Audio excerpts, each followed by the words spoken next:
The Danish crime thriller The Asset has landed on Netflix. It is full of lies and deception, but is there enough intrigue to make this memorable? New intelligence service agent Tia goes undercover to infiltrate a brutal criminal environment that has eluded the grasp of the intelligence service for some time. Adopting a completely new identity, Tia must befriend the criminal mastermind's girlfriend and gather crucial intelligence. But as Tia gets closer and witnesses the grim reality of her Mark's life within the controlling and criminal cobweb, doubts emerge about where Tia's loyalties truly lie. So if you're into Munchies, stick around to the end of the video because I got a couple of new treats to try. This Danish crime thriller feels very familiar in its premise. An agent is sent to get close to the significant other of the main target, and in the process of learning about the mark, the agent then has conflicting emotions on how to proceed. A portion of this setup, it's very similar to Paramount Plus's Lioness combined then with some other crime dramas. I appreciate the grittiness and gruffness Tia endures, not only from our suspect, as dangerous and powerful dude named Miran, but also from her direct superior, this chonky bearded guy who somehow maintains an even keel within his tone, even mannerisms, within the midst of devastation or failure. Now, Tia, played by Clara Dessau, is convincing by maintaining the posture and then uncertain eye movements of somebody who's experienced just a ton of trauma at some point in their life, leaving her to be wary and cautious of people, but also someone who shrinks in on themselves, barely ever standing up to opposition. And this makes for an interesting and awkward power dynamic, especially when Tia is under stress in the presence of Miran. Maria Cordson plays Ashley, Tia's Mark, and the two women have this believable connection, thanks in part to their similar upbringing and traumas. Throughout most of this, Ashley's somewhat naive, despite knowing exactly what her boyfriend gets involved with. So the character can gain some sympathy at certain times, but then can also earn our derision because she's knowingly involving herself and her kid with a bunch of sketchy people. Now, most of the characters don't receive a lot of background info. I mean, pretty much the only ones to get any meaningful depth are the central three figures, Tia, Ashley, and Miran, even though we do come into contact with a whole bunch of other people. I mean, even the competition to Miran is vague, which I thought was strange and then noticeably lacking, especially when conflicts arise. And because we don't know who the other parties are, they carry very little story weight, outside of being menacing or deadly.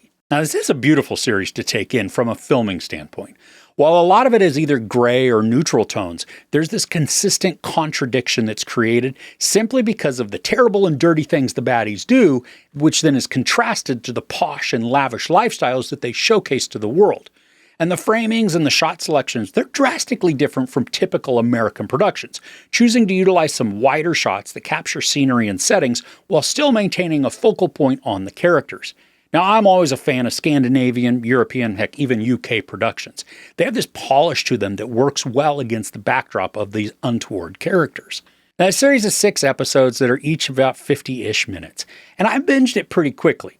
And while it was easy to stay mostly engaged with the storytelling over the whole season, the familiarity of the plot lines began to lose my attention the longer that the show went on. The predictability of the arcs, it won't create any sort of surprises or even shocking moments. I mean, you're going to be able to guess the trajectory of character moves well before they're revealed. And while this doesn't make the series just downright dull, it's not nearly as exciting, even thrilling as others within this same genre. Now, the show makes room for a second season, and while this arc is completed for season 1, a natural and still very obvious continuation is created. Now, unfortunately, even the setup tease that we get of what could come still feels unoriginal and like many other series that have come before. So despite enjoying the performances from the central actors and then appreciating the beauty of the filmmaking, The Asset draws too heavily on many other crime thrillers in terms of plot progression, supposed twists, and then motives. The predictability removes any intrigue, which greatly diminishes the thrills, boiling this down to a forgettable and run-of-the-mill story that progressively reduces engagement the longer that it goes on. Instead of giving this one a go, I'd suggest checking out some crime thrillers that are actually worth your time, like Deadwind, The Chestnut Man, Border Town, Brawn, or even the first season of The Gangs of London. There is a little sex, no nudity, a bunch of profanity, and then some violence. I give The Asset 2.5 out of 5 couches. So are there any excellent crime thrillers that you can recommend to me? I mean, this is one of my favorite genres, especially if they're non-English. So if you have an awesome one, please let me know in the comments below. All right, so now, as promised, I have 2 Halloween-themed snacks to try. They are Kit Kat bars. Now, why is it that Kit Kats have so many flavor variations? I've tried the matcha. I'm done with matcha. Just no more of this. I've got Witch's Brew and Ghost Toast. Let's see. Witch's Brew I'm going to do first. It's marshmallow flavored cream. Okay. And then the Ghost Toast is crisp wafers in cinnamon toast flavored cream. Sounds like Cinnamon Toast Crunch, kind of. I don't know. We'll see. Let's give this a go. Okay, so, it's an off green. That's kind of weird. You can see that there. It is very... Oh, that doesn't work. I have to do this. Yeah, it's very... If I put it up against my black shirt, it's very pale green. It looks to be orange in the center. Healthy little bite there.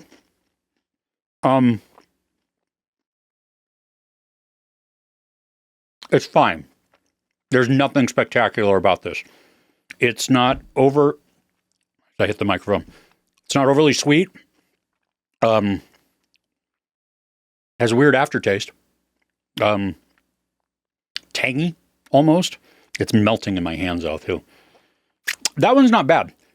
So the Witch's Brew, yeah, it's decent. I mean, I'm not a massive fan of Kit Kats anyway, so... it would have to be like stellar for me to be like, ooh, yeah. The key lime one's actually fairly good. It's very surprising because I didn't think that was going to be good at all. Let's try this one, though, the Ghost Toast. Honestly, I'm not a fan of Cinnamon Toast Crunch, the cereal. I used to love it as a kid, not so much anymore. Oh, okay. This one is a disturbingly light orange color.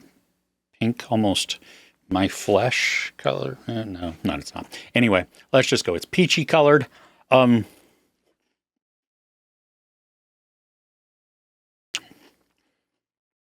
tastes like a graham cracker. A little bit of cinnamon on it. Cinnamon's very light. What is that flavor? There's something weird. Maybe it is graham cracker. Maybe that's just what it tastes like. It just tastes like a kind of a sweet graham cracker with a little bit of frosting on it, which I'm not opposed to. It's just, I don't know. It's not that bad, actually, surprisingly, because, I heard cinnamon toast. I'm like, ugh. Anyway, so there you go. If you have the opportunity and you're looking for a new flavor of Kit Kat, if you're a huge fan of them and you'd like to just try all sorts of them, excuse me, there's Ghost Toast and Witch's Brew. Wow, my voice is going. Apparently one of those is disagreeing with my throat. Anyway, thanks for sticking around. If you enjoyed this, please give it a like. Also, don't forget to share and subscribe. I'm Chris. This is Movies and Munchies. Thanks for couching with me.